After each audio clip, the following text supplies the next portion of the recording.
I now look to Gideon Levy to close the case for the proposition. Hear, hear.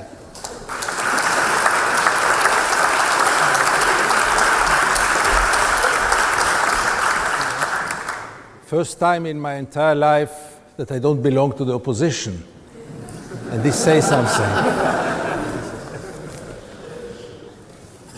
Almost everything was said already, all the lies, all the propaganda, and also some truth. But I think that it's time to put an end to the masquerade. And the masquerade is going on now for at least 50 years. And the masquerade contains two assumptions which both are a pure lie. A, that Israel has intention to go for the two-state solution. Israel never had an intention to go for the two-state solution, not even for a single moment. It is really almost historical irony to see now official representatives of Israel coming and defending the two-state solution. What did stop you for 50 years to go for it? Why did you go for it? What are you waiting for? Why didn't you go for it? And if this is not enough, anyone who builds one terrace in the occupied territories has no intention to go for the two-state solution, period. And there was not one single Israeli government who stopped for one day building those criminal settlements. And that's the best proof. And all the rest is a masquerade. Now, the second lie is that the one state doesn't exist. Ladies and gentlemen, the one state exists now for 50 years. The only question is, what kind of state is it? Is it a democracy or is it an apartheid state? That's the only question which is still open. Those who established the settlements project declared it very clearly. We are going to build settlements in order to prevent the two-state solution. The State of Israel always supported this project, officially, unofficially, by money, by political support, by military support. Israel, entire Israel, not only the settlers, is part of the settlement project. And the settlement project has one goal: to prevent the two-state solution. That's the only goal of the settlement project. And obviously also some kind of real estate interests. Nothing more than this. So to claim today that Israel is in favor of the two-state solution, and to claim today that that's the only solution. I was a great supporter of the two-state solution for decades. Many of your arguments here were my arguments for decades. By the way, in those years, you were perceived as a traitor to be in support of the two-state solution. All those who speak now about two-state solution 20 years ago say the two-state solution is Auschwitz borders. Now, when the two-state solution is impossible, then they come up, because they know that it will never happen. Now they come up. Even Netanyahu can say two-state solution. Why not? Even most of the Israelis will say it in polls. Why not? Because they know that this train left already the station and will never be back. Because nobody is going to evacuate 700,000 settlers. And without evacuation of 700,000 settlers, there is no two-state solution. There is all kind of Bentustans, all kind of other solutions, but not a real solution. Sorry. So, no. I need to solve here an occupation of 50 years in 10 minutes, so you'll take 2 minutes out of me.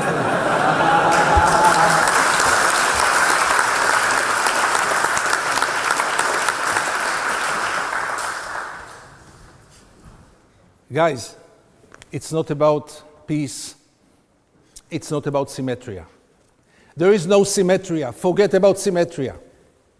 Don't speak about symmetry, because there is no symmetry.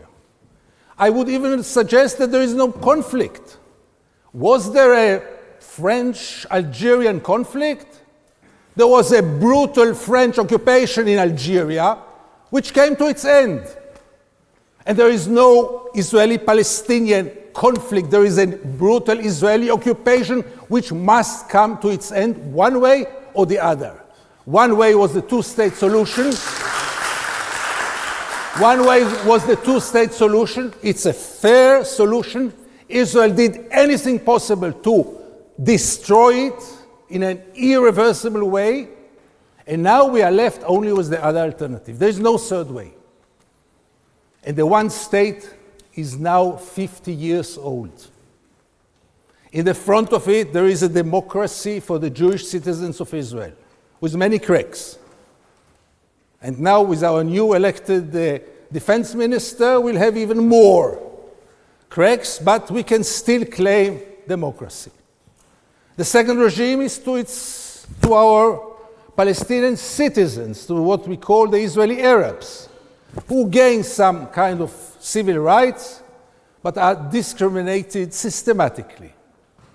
And in our backyard, in our dark backyard, there is a regime which is today by far one of the most cruel, brutal tyrannies on earth, not less than this, and I know what I say because I cover it for 40 years. And this regime cannot be defined but as an apartheid. Two peoples live on one piece of land. One people has all the rights in the world, and I'm talking now only about the occupied territories. Two peoples share one piece of land there. One people has all the rights in the world. The other people has no rights whatsoever. It looks like apartheid. It talks like apartheid. It is apartheid.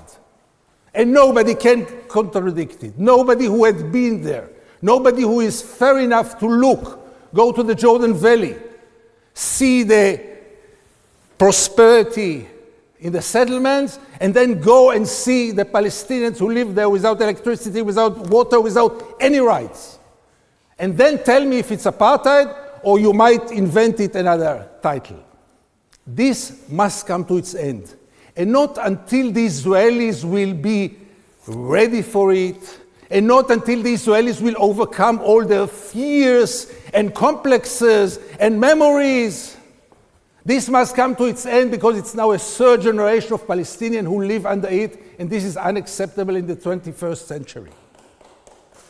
And the only way to end it is to start to speak about equal rights. Because the settlers won. And the settlement project, as criminal as it is, not recognized by one state in the world, including Micronesia, the settlement project won in terms of quantity. 700,000 settlers, as I said, irreversible. So now we have to discuss what is the alternative. And the alternative is a new discourse of equal rights. And then I want to hear from Israel, what is the answer of Israel? Why not equal rights? Because we are the chosen people? Because God promised us something? Because we are better? Because we deserve more?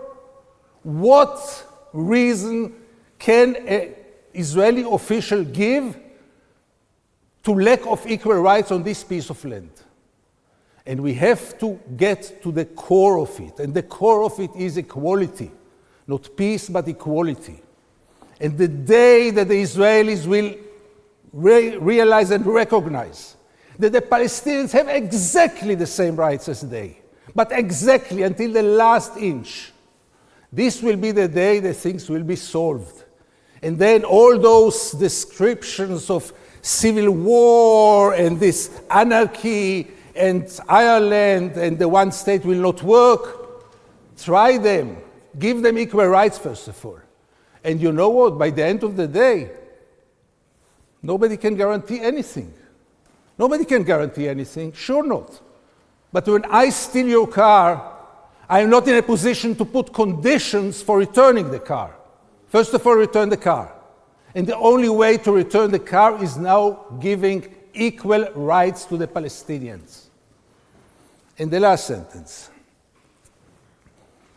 I'm an Israeli. I was born in Israel. I even perceive myself as an Israeli patriot. I care about Israel. I belong to Israel. I'm attached to Israel. And now the Israelis are horrified. One state is the end of the Zionistic dream. It's the end of the Jewish state. So first of all, I must tell my fellow Israelis, end of the Jewish state? Where were you? You could have your Jewish state in the 67 borders for years with a very clear Jewish majority if it is important for you. For me, it's less important. I don't know what does it mean a Jewish state. I know what it means a just state. I know what it means a democratic state. I don't know if the UK is an English state or British state. I know the UK is a democracy and so must Israel be. And when I say democracy, it's not only for one people. It's not only until a certain geographic border. Democracy, like pregnancy. Either you are pregnant or you are not. No third way, unfortunately. Either you are a democracy or not. And when you have this tyranny in your backyard, you are not a democracy, period. And for this I'm fighting, and for this feeling of belonging to a just place, which I don't, of feeling of being proud of my country, which I'm not. For this, the only way, unfortunately, it's not a simple way. Don't tell me about the difficulties. I know them better than you. But the only way that Israel left open, the only way that Israel left open is to start to speak about democracy, about equal rights, about a one democratic state instead of a state which has this tyranny in its backyard. Vote for us. Thank you.